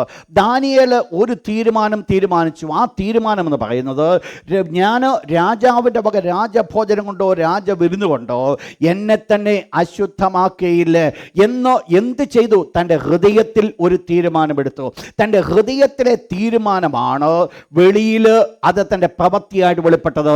ഇന്ന് രാത്രി ദൈവത്തിൻ്റെ വിശുദ്ധവചനം കേൾക്കുന്നവരോട് ഞാൻ പറയട്ടെ, വാസ്തവമായിട്ട് ഉള്ളത്തിൻ്റെ ആഴത്തിൽ കൂടെ ഒരു തീരുമാനമെടുക്കുന്നുവെങ്കിൽ എൻ്റെയും നിങ്ങളുടെയും ജീവിതത്തിലെ ഏത് ബലഹീനതകളെയും എനിക്കും നിങ്ങൾക്കും ഓവർകം ചെയ്യുവാൻ സാധിക്കും. എന്ന് പറഞ്ഞാൽ പലപ്പോഴും നമ്മുടെ ബലഹീനതകൾ എന്ന് പറഞ്ഞ് ആവർത്തിക്കുവാനുള്ള കാരണം മറ്റൊന്നുമല്ല, നമ്മൾ പുറമേ പോയി ദൈവത്തോട് പറയും, കർത്താവേ എന്നോട് ക്ഷമിക്കണം, ഞാൻ തെറ്റ് ചെയ്തുവെന്ന്. എന്നാൽ ദാവീദ് ചെയ്തതുപോലെ തെറ്റ് മനസ്സിലാക്കിക്കൊണ്ട് വാവിട്ട് ദൈവത്തോട് നിലവിളിച്ചുവെങ്കിൽ അവർക്കൊരു കൃപ ലഭിക്കും, ഏറ്റുപറഞ്ഞ് ഉപേക്ഷിക്കപ്പെടും. നിങ്ങൾ മനസ്സിലാക്കണം, ഏത് ജീവിതത്തിൻ്റെതായിരിക്കുന്ന ഏത് അവസ്ഥകളിൽ നിന്നും നമുക്കൊരു മാറ്റം വരുവാൻ സാധിക്കും. പക്ഷെങ്കിൽ മാറ്റം ആദ്യം വരേണ്ടത് ഹൃദയത്തിലാണ് വരേണ്ടത്. ഹൃദയത്തിൽ ആ മാനസാന്തരം വരാതെ പുറത്ത് യാതൊരു ഗുണവും ഉണ്ടാകത്തില്ല. നിങ്ങൾ മനസ്സിലാക്കണം, ഒരുത്തൻ ക്രിസ്തുവിലായാൽ അവൻ പുതിയ സൃഷ്ടിയാകുവാനുള്ള കാരണമെന്ന് പറയുന്നത് അവൻ്റെ ഹൃദയത്തിൽ മാറ്റം വന്നതാണ്. നമ്മൾ കഴിഞ്ഞ ദിവസം ചിന്തിച്ചു, കല്ലായുള്ള ഹൃദയം ഞാൻ എടുത്ത് മാറ്റി മാംസള ഹൃദയം ഞാൻ നിങ്ങളുടെ ഉള്ളിലാക്കും. ഇതാണ് അവരുടെ ജീവിതത്തിൽ മാറ്റം വരുത്തുവാൻ കാരണമായിരിക്കുന്നത്. പ്രിയപ്പെട്ടവരെ, പുറമേ നമ്മൾ എന്തെങ്കിലും കാണിക്കുന്നുണ്ട് യാതൊരു ഗുണവുമില്ല. പുറമേ നമ്മൾ എന്തെങ്കിലും റിയലായിട്ട് നമ്മുടെ ഉള്ളത്തിൻ്റെ ആഴത്തിൽ നിന്ന് കടന്നു വരാതെ ചെയ്യുന്നുവെങ്കിൽ വീണ്ടും വീണ്ടും വീണ്ടും നമ്മളത് റിപ്പീറ്റ് ചെയ്യുവാൻ ഇടയായിത്തീരും. എന്നാൽ ഒന്ന് മനസ്സിലാക്കണം, ദാവീദ് നമ്മൾ ചെയ്യേണ്ടത് ഹൃദയത്തിൻ്റെ ഒരു തീരുമാനമാകുന്നുവെങ്കിൽ അവിടെയാണ് വലിയൊരു അനുഗ്രഹം കാണുവാൻ സാധിക്കും. കഴിഞ്ഞ ദിവസം ലീഡേഴ്സ് മീറ്റിംഗ് ഞാൻ പറയുകയായിരുന്നു, ദാവീദും ശൗൽ രാജാവും തമ്മിൽ വലിയ വ്യത്യാസമുണ്ടായിരുന്നു. എന്തായിരുന്നു വ്യത്യാസം? പ്രധാനപ്പെട്ട വ്യത്യാസം എന്ന് പറയുന്നത്, ദാവീദ് പാപം ചെയ്തു. രണ്ടുപേരുടെയും ജീവിതത്തിൽ ഒരേ ലെവലിലുള്ള ചലഞ്ചസ് ഉണ്ടായിരുന്നു. രണ്ടുപേരെയും നടത്തിക്കൊണ്ട് വന്നത് ഒരുപോലുള്ള ദൈവദാസന്മാരായിരുന്നു. രണ്ടുപേരുടെയും ജീവിതത്തിൽ ഏതുമില്ലാത്ത അവസ്ഥയിൽ നിന്നോ അവരെ ദൈവം ഉയർത്തിക്കൊണ്ടുവന്നു. എന്നാൽ ഒന്ന് മനസ്സിലാക്കണം, ശൗല് ഒരു പരാജയവും ദാവീദ് ഒരു വിജയമായി മാറ്റപ്പെട്ടു. എന്താ അതിന്റെ കാരണം എന്നാണെന്നറിയാമോ?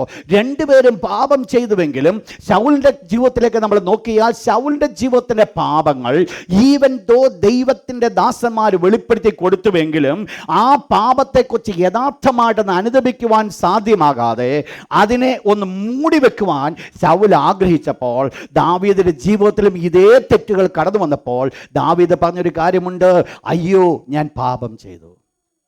നിങ്ങൾ മനസ്സിലാക്കണം, ഇവിടെയാണ് ഹൃദയത്തിൻ്റെ ആഴത്തിൽ നിന്ന്, തകർന്ന ഹൃദയത്തിൽ നിന്നുള്ള ഒരു നിലവിളിയാണ് ദാവീദിനെ ഉന്നതനാക്കുവാനിടയെ. ശ്രദ്ധിക്കണേ ദൈവത്തിൻ്റെ മക്കളിത്. എൻ്റെയും നിങ്ങളുടെയും ജീവിതത്തിൽ പാപങ്ങൾ കടന്നു വരുമ്പോൾ, എൻ്റെയും നിങ്ങളുടെ ജീവിതത്തിൽ കുറവുകൾ കടന്നു വരുമ്പോൾ, തകർന്ന ഹൃദയത്തിൽ നിന്ന് ഒരു നിലവിളി കടന്നു വരുമെങ്കിൽ ദൈവമക്കളെ നിങ്ങൾ മനസ്സിലാക്കണം, ആ വിഷയത്തിന്മേൽ എനിക്ക് നിങ്ങൾക്ക് ജയമെടുക്കുവാൻ സാധിക്കും. എന്ത് പറ്റുമെന്നറിയാമോ? നമ്മുടെ ഉള്ളിൽ ഒരു വലിയ മാറ്റം വരും. നമ്മുടെ ഹൃദയത്തിൽ ഒരു മാനസാന്തരം വരും. ഹൃദയത്തിൽ ഒരു മാനസാന്തരം വരുമ്പോഴാണ് വാസ്തവത്തിൽ നമ്മൾ മനസ്സിലാക്കണം, ദൈവം ഹൃദയത്തിൽ ഒരു മാനസാന്തരം വരുമ്പോൾ ദൈവത്തിൻ്റെ വചനത്തിൻ്റെ ശക്തി അവിടെ വെളിപ്പെടുന്നത്. ദൈവത്തിൻ്റെ വചനം ശക്തമാണ്. ദൈവത്തിൻ്റെ വചനമില്ലാതെ ഒരു വ്യക്തിക്ക് മാറ്റം വരുവാൻ സാധ്യമല്ല. എന്നാൽ ഒന്ന് മനസ്സിലാക്കണം, ദൈവത്തിൻ്റെ വചനം എൻ്റെ ഉള്ളിൽ ക്രിയ ചെയ്ത് എൻ്റെ ഉള്ളിൽ ഒരു മാറ്റം സംഭവിക്കുമ്പോൾ അതിന്മേൽ ജയമെടുക്കുവാനുള്ള ദൈവശക്തിയാണോ എൻ്റെ മേൽ പകരുന്നത്? നിങ്ങൾ ശ്രദ്ധിക്കണം, ദൈവത്തിൻ്റെ വചനം പറയുന്നു, ദൈവത്തിൻ്റെ വചനം എന്തിനു വേണ്ടി അയച്ചുവോ അത് കാര്യം സാധിച്ച് അത് മടങ്ങി വരും എന്ന് പറഞ്ഞാൽ ഒരു ജയം നൽകുന്നതാണ് ദൈവത്തിൻ്റെ വചനം. ദൈവത്തിൻ്റെ മക്കളെ നിങ്ങൾ മനസ്സിലാക്കണം, എന്താ ഇവിടുത്തെ വിഷയം? ദൈവത്തിൻ്റെ കർത്താവായ യേശു ക്രിസ്തുവിൻ്റെ യാഗത്തിൻ്റെ ഒന്നാമത്തെ പ്രാധാന്യതയാണ് നമ്മൾ കാണുന്നത്. അത് എൻ്റെ മനസ്സാക്ഷിയെ ശുദ്ധീകരിക്കുന്നതാണ്. എൻ്റെ മനസ്സാക്ഷിയെ ശുദ്ധീകരിക്കുന്നതാണ്. എൻ്റെ പുറമേയുള്ള അശുദ്ധി കളയുന്നതല്ല, എൻ്റെ പുറമേയുള്ള അഴുക്ക് ചിലത് കളയുന്നതല്ല, പിന്നെയോ എൻ്റെ ഉള്ളിലെ അശുദ്ധിയെ മാറ്റുന്നതാണ് ഈ ക്രിസ്തുവിൻ്റെ യാഗമെന്ന് പറയുന്നത്. കർത്താവായ യേശു ക്രിസ്തുവിൻ്റെ യാഗത്തിൻ്റെ പ്രത്യേകത അതായിരുന്നു. എന്തായിരുന്നു? എൻ്റെ മനസ്സാക്ഷിയെ ശുദ്ധീകരിക്കുന്നു. ദൈവം അനുവദിക്കുന്നെങ്കിൽ അടുത്ത ദിവസങ്ങൾ മുൻപോട്ട് നമ്മൾ ചിന്തിക്കുന്നതായിരിക്കും. എൻ്റെ മനസ്സാക്ഷിയെ ശുദ്ധീകരിക്കുന്നു. രണ്ട്, കർത്താവായ യേശു ക്രിസ്തുവിൻ്റെ യാഗത്തിൻ്റെ പ്രത്യേകത ഇവിടെ കിടക്കുന്നു. വായിച്ചിട്ട് അതിൻ്റെ 12ാമത്തെ വാക്യം അവസാന ഭാഗം. അവിടെ പറയുന്നു എന്നേക്കുമുള്ള വീണ്ടെടുപ്പ്. രണ്ടാമത്തെ പ്രത്യേകത ഇറ്റേണൽ റിഡംഷൻ, എന്നേക്കുമുള്ള വീണ്ടെടുപ്പ്. ഞാൻ ഒന്നാമത് പറഞ്ഞത് ക്ലെൻസസ് ഹിസ് സോൾ, നമ്മുടെ പ്രാണനെ ശുദ്ധീകരിക്കുന്നു, മനസ്സാക്ഷിയെ ശുദ്ധീകരിക്കുന്നു. രണ്ടാമത് ഞാൻ പറഞ്ഞു വരുന്നത് എന്നേക്കുമുള്ളൊരു വീണ്ടെടുപ്പ്, ഇറ്റേണൽ റിഡംഷൻ. എന്നേക്കുമുള്ളൊരു വീണ്ടെടുപ്പ് സാധിപ്പിച്ചു. അപ്പോൾ എന്താ ഇവിടെ സംഭവിക്കുന്നത്? നിങ്ങൾ മനസ്സിലാക്കണം, ഇവിടെ എന്നേക്കുമുള്ളൊരു വീണ്ടെടുപ്പ് സാധിപ്പിച്ചെന്ന് പറഞ്ഞു കഴിഞ്ഞാൽ ഇനിയും വീണ്ടെടുപ്പിന് വേണ്ടി എന്ത് ചെയ്യേണ്ട കാര്യമില്ല. ഒരു അഡീഷണൽ യാഗം കഴിക്കേണ്ട കാര്യമില്ല. കാരണം ഈ വ്യക്തിക്ക് ഓൾറെഡി എന്ത് കിട്ടി? ഈ ഇറ്റേണൽ റിഡംഷൻ എന്ന് പറയുമ്പോൾ നിങ്ങൾ മനസ്സിലാക്കണം, എന്തുകൊണ്ടാണ് യാഗം കഴിക്കുന്നത്? എന്തിനായി? പാപത്തിന് വേണ്ടി. അപ്പോൾ എന്നേക്കുമുള്ള വീണ്ടെടുപ്പ് കിട്ടിയെന്ന് പറഞ്ഞു കഴിഞ്ഞാൽ എന്താ എനിക്ക് ലഭിച്ചത്? പാപത്തിന്മേലുള്ള ജയം എനിക്ക് കിട്ടി. നിങ്ങൾ മനസ്സിലാക്കണം, പഴയ നിയമത്തിൽ ഇല്ലാതിരുന്ന ഒരു വലിയ ഗുണമാണ് പുതിയ നിയമത്തിൽ കർത്താവായ യേശു ക്രിസ്തുവിൻ്റെ യാഗത്തിൽ കൂടെ ലഭിച്ചത്. യേശു ക്രിസ്തുവിൻ്റെ യാഗത്തിൽ കൂടെ ഒരു ഇറ്റേണൽ റിഡംഷനാണ് എനിക്ക് പ്രാപിച്ചത്. എന്നേക്കുമുള്ളൊരു വീണ്ടെടുപ്പ് എന്ന് പറഞ്ഞാൽ അതിൻ്റെ അർത്ഥം വേറെ രീതിയിൽ ഞാൻ വ്യാഖ്യാനിച്ചാൽ, എന്തുകൊണ്ട് ഞാൻ കൂടെ യാഗം കഴിക്കേണ്ട ആവശ്യം വരുന്നു? Because of my sin. എന്നാൽ എന്നേക്കുമുള്ളൊരു വീണ്ടെടുപ്പ് ഒരിക്കലായിട്ട് എനിക്ക് സാധിച്ചുവെന്ന് പറഞ്ഞാൽ അതിൻ്റെ അർത്ഥം ഈ പാപത്തിന്മേൽ എനിക്ക് ജയം ലഭിച്ചു എന്ന് പറഞ്ഞാൽ ഡൊമിനിയൻ ഓഫ് സിന്നിൽ നിന്ന് ഞാൻ ജയാളിയായി. നിങ്ങൾ മനസ്സിലാക്കണം, ആ പാപ സ്വഭാവത്തിന് ഇനിയും എൻ്റെ മേൽ ഒരവകാശമില്ല. പാപത്തിൻ്റെ അധികാരത്തിന് എൻ്റെ മേൽ യാതൊരു അവകാശമില്ല. നിങ്ങൾക്കറിയാം, പാപം എന്ന് പറയുന്നത് പോലെ തന്നെ നാണയത്തിന് ഒരു 2 വശമുള്ളതുപോലെ തന്നെ പാപത്തിന് 2 വശമുണ്ട്.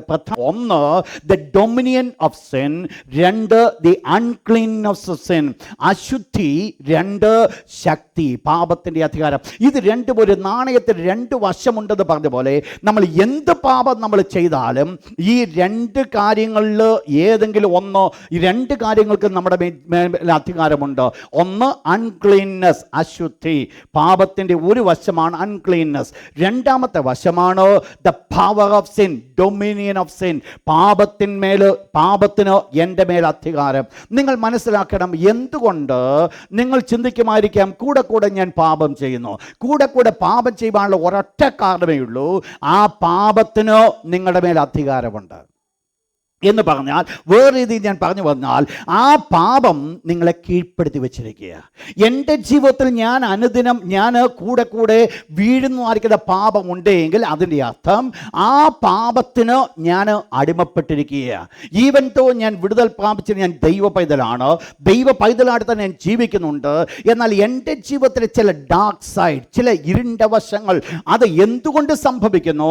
ഈ ഒരു വിഷയത്തെ മേൽ ഞാൻ ബലഹീനാവും. ശ്രദ്ധിക്കണേ, ഞാൻ ബലഹീനനാകേണ്ടത് ദൈവം ആഗ്രഹിക്കുന്ന കാര്യമല്ല.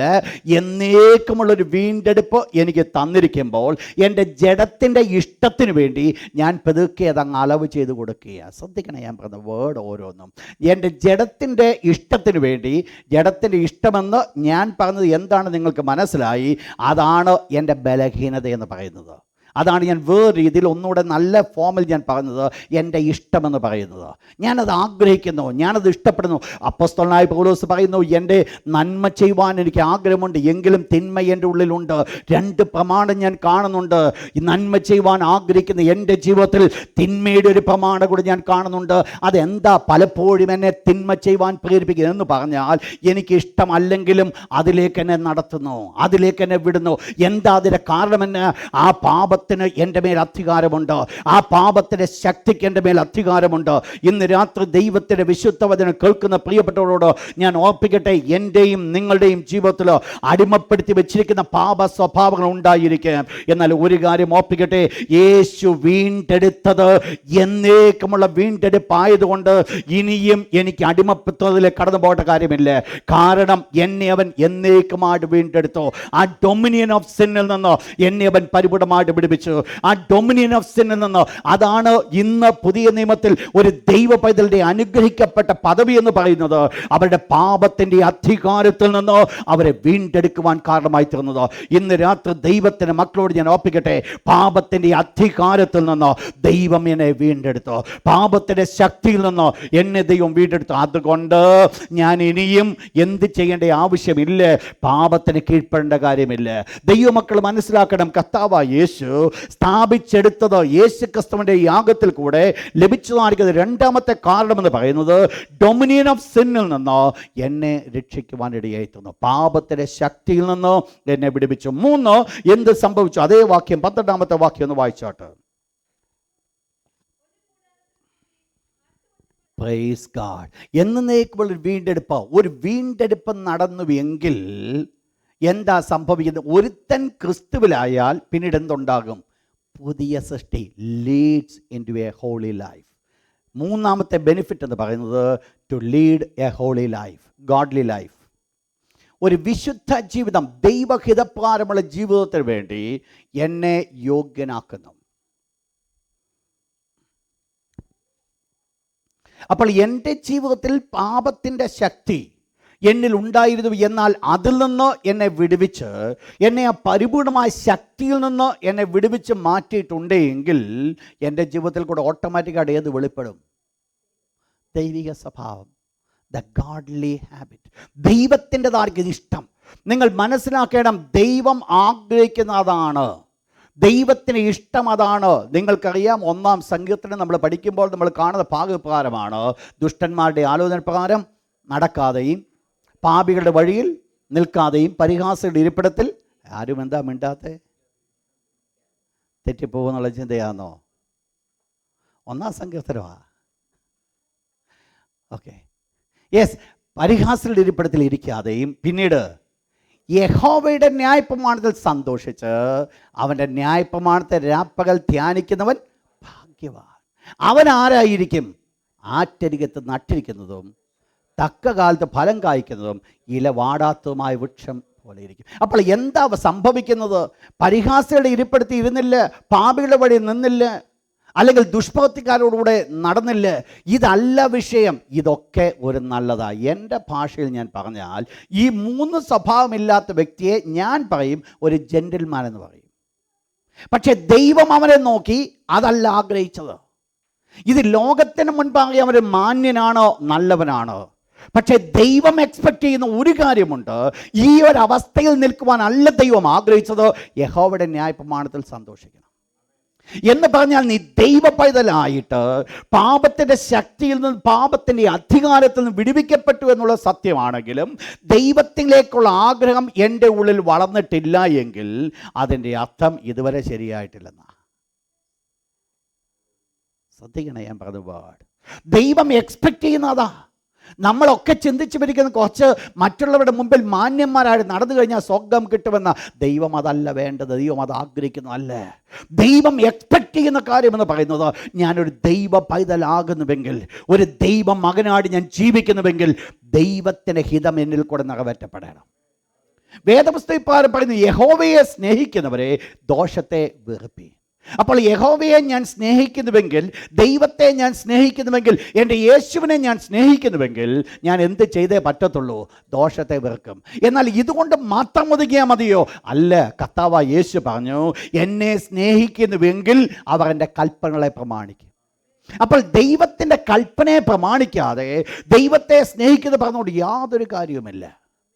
നമുക്ക് പലതും നമ്മുടെ നാവ് കൊണ്ട് വിളിച്ചു പറയുവാൻ സാധിക്കും, പലതും നമുക്ക് എടുത്തു പറയുവാൻ സാധിക്കും. എന്നാൽ ഇതൊക്കെ ഈ ഭൂമിയിൽ മാത്രമേ ചെലവാകത്തുള്ളൂ. ദൈവം നമ്മെക്കുറിച്ച് ആ കർത്താവായ യേശു ക്രിസ്തുവിൻ്റെ വീണ്ടെടുപ്പിൽ കൂടെ എനിക്ക് ലഭിച്ച 3ാമത്തെ പദവിയാണ് എന്നെ ഒരു ഗോഡ്ലി ലൈഫിലേക്ക് ദൈവം എന്നെ നടത്തുക.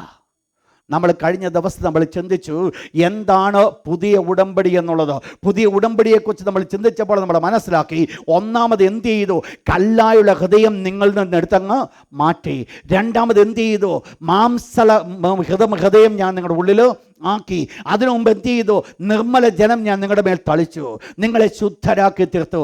എന്നിട്ടാണ് ദൈവം എന്ത് ചെയ്തത്? ഒരു പുതിയൊരു ആത്മാവിനെ നമ്മുടെ ഉള്ളിലാക്കി. എന്നിട്ട് ദൈവം ആഗ്രഹിക്കുന്നത് എൻ്റെ ചട്ടങ്ങൾ നടക്കുമാറാക്കുക എന്ന് പറഞ്ഞാൽ ദൈവത്തിൻ്റെ ആത്മാവാണ് തൻ്റെ ചട്ടത്തിൽ കൂടെ നടത്തുന്നത്. ഞാനല്ല നടക്കുന്നത്, ദൈവം എന്നെ നടത്തുക. അപ്പോൾ എന്താ കർത്താവായ യേശുക്രിസ്തുവിൽ കൂടെ സാധിച്ചത്? യേശുക്രിസ്തുവിൽ കൂടെ സാധിച്ച 3ാമത്തെ കാര്യമാണ് ഒരു ദൈവ പൈതല ദൈവത്തിന് ഇഷ്ടം ചെയ്ത് ജീവിക്കുവാൻ ദൈവം എനിക്ക് കൃപ ചെയ്തു. ദൈവത്തിൻ്റെ ഇഷ്ടം ചെയ്ത് ജീവിപ്പാൻ ദൈവം എനിക്ക് കൃപ ചെയ്തു. ഞാൻ മുൻപോട്ട് കടന്നു പോകട്ടെ. ഇന്ന് ഈ പ്രത്യേകമായിരിക്കുന്ന വിഷയത്തിൽ കർത്താവായ യേശുക്രിസ്തുവാകുന്ന യാഗവും ഒരു മൃഗത്തിൻ്റെ യാഗവും തമ്മിലുള്ള വ്യത്യാസം കൂടെ ഒന്ന് പെട്ടെന്ന് പറഞ്ഞ് ഞാൻ പോട്ടെ. 4 ways the sacrifice of Jesus. 4 ways the sacrifice of Jesus differs from the animal sacrifice. മൃഗത്തിൻ്റെ യാഗവും യേശുവിൻ്റെ ക്രിസ്തുവിൻ്റെ യാഗവും തമ്മിലുള്ള 4 വ്യത്യാസം.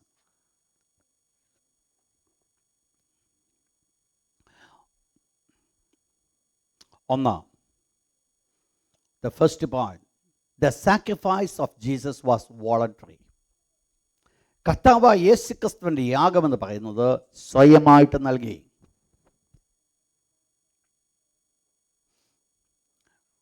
തിരിച്ച് നിങ്ങൾക്ക് മനസ്സിലാക്കുവാൻ സാധിക്കും, ഒരു മൃഗം സ്വയമായിട്ടല്ല കൊടുക്കുന്നത്, ഫോഴ്സ്ബിളി കൊടുക്കുക. John chapter 10 verse 11 and 18. യോഹന്നാൻ്റെ സുവിശേഷം 10-ാം അധ്യായം 11-18 വാക്യങ്ങൾ വായിച്ചിട്ട് 11-ാമത്തെ വാക്യം. നല്ല ഇടയൻ ആടുകൾക്ക് വേണ്ടി തൻ്റെ ജീവനെ നൽകുന്നു. 18-ാമത്തെ വാക്യം കൂടെ വേഴ്സ് 18. കർത്താവായ യേശുക്രിസ്തുവോട് വ്യക്തമായിട്ട് പറഞ്ഞു, യെസ്, ആരും അതിനെ എന്നിൽ നിന്ന് എടുക്കുകയുമില്ല, ഞാൻ തന്നെ എൻ്റെ ജീവനെ കൊടുക്കുന്നു. യെസ്, കർത്താവായ യേശു പറയുകയാണ്, ഞാൻ voluntary I gave my self. ഞാൻ സ്വയമായിട്ട് എൻ്റെ ജീവനെ നൽകി തരുന്നു. സ്വയമായിട്ടാണ് ആ യാഗം കൊടുക്കുവാനായിട്ട് ഇടയായി തരുന്നത്. 2, the sacrifice of Jesus was spontaneous. വായിച്ചോട്ടെ യോഹന്നാൻ 15-ാം അധ്യായം 13-14 വാക്യം. കർത്താവായ യേശു ക്രിസ്തുവിൻ്റെ യാഗത്തിൻ്റെ പ്രത്യേകത എന്ന് പറയുന്നത് ദ പ്രൊഡക്റ്റ് ഓഫ് ലവ്. യേശു ക്രിസ്തുവിൻ്റെ യാഗം എന്ന് പറയുന്നത് സ്നേഹത്തിൽ നിന്ന് ഉത്ഭവിച്ചതാ. മറ്റത് അപ്പാടെ തന്നെ കൊടുക്കുകയായിരുന്നു. വായിച്ചോട്ടെ. സ്നേഹിതന്മാർക്ക് വേണ്ടി ജീവനെ കൊടുക്കുന്നതിൽ വലിയ സ്നേഹം. Praise God. ഞാൻ നിങ്ങളോട് കൽപ്പിക്കുന്ന ചെയ്താൽ നിങ്ങളുടെ സ്നേഹിതന്മാർ. കർത്താവായ യേശു ക്രിസ്തു ഒരു മൃഗം കടന്നുപോയി സ്പോണ്ടേനിയസ്ലി കൊണ്ട് യാഗം കൊടുക്കുന്ന പോലെ അല്ല കർത്താവായ യേശു ക്രിസ്തുവിൻ്റെ യാഗമായിരുന്നത്. പിന്നെ യേശു ക്രിസ്തു യാഗമാകുവാൻ കാരണമുണ്ട്. ഒരു നിമിഷ നേരം കൊണ്ട് എന്തൊക്കെയോ സംഭവിച്ചത് കൊണ്ട് കാട്ടിക്കൂട്ടിയതല്ല. പിന്നെയോ ഔട്ട് ഓഫ് ലവ്, സ്നേഹത്തിൽ നിന്നാണോ ആ പ്രവൃത്തി വെളിപ്പെടുവാനിടയായി തീർന്നത്. സ്നേഹമാണോ അതിൻ്റെ ബേസിസ്. മൂന്നാമത്തത് point, the sacrifice was sensible. The sacrifice was sensible or rational. നിങ്ങൾക്കറിയാം, ഒരു മൃഗത്തെ യാഗം കഴിക്കുവാനായിട്ട് കൊണ്ടുപോകുമ്പോൾ മൃഗത്തിന് അറിയത്തില്ല വാട്ട് ഈസ് ഹാപ്പനിങ് ദർ. എന്നാൽ കർത്താവായ യേശു ക്രിസ്തുവിൻ്റെ യാഗം അപ്രകാരമായിരുന്നില്ല. വായിച്ചാട്ട് യോഹന്നാൻ 18:4, John the gospel chapter 18 verse 4. യേശു തനിക്ക് നേരിടുവാനുള്ളത് എല്ലാം അറിഞ്ഞു. He knew it. കർത്താവായ യേശു ക്രിസ്തു വ്യക്തമായിട്ട് മനസ്സിലാക്കി എന്താണ് സംഭവിക്കുവാൻ പോകുന്നത്, എന്താണ് തനിക്ക് വെച്ചിരിക്കുന്നത്, എന്തൊക്കെയാണ് തൻ്റെ മുൻപിൽ ഇരിക്കുന്നത്. ഒരു മൃഗം യാതൊന്നും മനസ്സിലാക്കുന്നില്ല, ഒന്നും അറിയുന്നില്ല, അതിനെ കൊണ്ടുപോകുന്നു, അതിനെ അവിടെ വെച്ച് അറക്കുക മാത്രമാണ് ചെയ്യുന്നത്. എന്നാൽ ഇവിടെ നടക്കുന്നതല്ല. യേശു ക്രിസ്തു മുൻപിൽ മനസ്സിലാക്കി. അതുകൊണ്ടാണ് ഈ കർത്താവായ യേശു ക്രിസ്തു ഗത്സമനെ തോട്ടത്തിരുന്നോട് പറഞ്ഞത്, പിതാവേ, കഴിയുമെങ്കിൽ ഈ പാനപാത്രമെങ്കിൽ നീക്കണമേ. എന്താ തനിക്ക് സംഭവിക്കുവാൻ പോകുന്നതിൻ്റെ തീഷ്ണത, അതിൻ്റെ ആഴമെന്തെന്ന് കർത്താവായ യേശു വ്യക്തമായിട്ട് മനസ്സിലാക്കി. The fourth point, the sacrifice of Jesus was real. അതൊരു യാഥാർത്ഥ്യം, ഒരു റിയലായിരുന്നു. വായിച്ചോട്ട് എബ്രായലേഖനം 9-ാം അധ്യായം അതിൻ്റെ 14-ാമത്തെ വാക്യം. നിത്യാത്മാവിനാൽ ദൈവത്തിന് തന്നെ താൻ നിഷ്കളങ്കനായി അർപ്പിച്ചു. കർത്താവായ യേശു ക്രിസ്തു എങ്ങനെ കൊടുത്തു? നിത്യാത്മാവിനാൽ, by the eternal spirit of God. നിത്യാത്മാവിനാൽ ദൈവത്തിന് തന്നെ താൻ സമർപ്പിച്ചു. അത് മനസ്സിലാക്കുവാനായിട്ട് തനിക്ക് കാരണമായി തീർന്നു. പ്രിയപ്പെട്ട ദൈവത്തിൻ്റെ മക്കളെ, ഞാൻ ഇവിടെ വെച്ച് ഞാൻ അവസാനിപ്പിക്കട്ടെ. ഞാൻ പറഞ്ഞു വന്നത്, കർത്താവായ യേശു ക്രിസ്തു ആ ഒരു നല്ല കൂടാരത്തിൽ കൂടെ സ്വർഗത്തിലേക്ക് കടന്നുപോയി. എനിക്കും നിങ്ങൾക്കും വേണ്ടി ഒരു വീണ്ടെടുപ്പ് സാധിപ്പിച്ചു. ആ വീണ്ടെടുപ്പെന്ന് പറയുന്നത് ഒരിക്കലായിട്ട് ലഭിച്ചതല്ല, എന്നേക്കുമുള്ളതാണ്. അതിന് പിന്നാലെ നാം കഷ്ടപ്പെടേണ്ട കാര്യമില്ല. എന്നേക്കുമുള്ളൊരു വീണ്ടെടുപ്പ് സ്ഥാപിച്ചപ്പോൾ എൻ്റെ ജീവിതത്തിൽ ആ ഡൊമിനിയൻ ഓഫ് സിന്നിൽ നിന്ന് എനിക്കൊരു വിജയം ലഭിച്ചുവെന്ന് ഞാൻ പറഞ്ഞപ്പോൾ നിങ്ങൾ മനസ്സിലാക്കണം, എൻ്റെ ലൈഫ് ഒരു വിക്ടോറിയസ് ആയി മാറ്റപ്പെട്ടു. എൻ്റെ ജീവിതമെന്ന് പറയുന്നത് ഒരു ജയമായി മാറ്റപ്പെട്ടു. അതാണ് ഒരു ഗോഡ്ലി ലൈഫിലേക്ക് എന്നെ നയിക്കുന്നത്. എന്ന് പറഞ്ഞാൽ പഴയ പരാജയമല്ല എൻ്റെ ജീവിതത്തിലുള്ളത്, പിന്നെയോ ജയത്തിലേക്ക് എന്നെ നടത്തുക. എന്താണെന്നറിയാമോ? യേശു ക്രിസ്തുവിൻ്റെ യാഗം ഓൾറെഡി ഈ കാര്യം എനിക്ക് ചെയ്തു തന്നിട്ടുണ്ട് എങ്കിൽ എൻ്റെയും നിങ്ങളുടെ ജീവിതത്തിൽ അത് ഏറ്റെടുക്കേണ്ടത് ദൈവം നമ്മെക്കുറിച്ച് ആഗ്രഹിക്കുന്ന കാര്യമാണ്. എനിക്കും നിങ്ങൾക്കും അത് ഏറ്റെടുക്കണം. എൻ്റെ കർത്താവായ യേശു ക്രിസ്തു എനിക്ക് ഇവിടെ തന്നിരിക്കുന്ന വീണ്ടെടുപ്പ്, ദൈവത്തിൻ്റെ അടുക്കിലേക്ക് കടന്നു ചെല്ലുവാൻ, അബ്ബാ പിതാവേ എന്ന് വിളിക്കുവാൻ, ദൈവത്തോടു കൂടെ കൂട്ടായ്മ ആചരിപ്പാൻ ദൈവം തന്നിരിക്കുന്ന പ്രാഗൽഭ്യം, അത് നാം വിനിയോഗിപ്പാൻ ദൈവം നമ്മെക്കുറിച്ച് ആഗ്രഹിക്കും. നമുക്ക് എല്ലാവർക്കും നമ്മുടെ കണ്ണുകളെ അടച്ചാട്ടെ.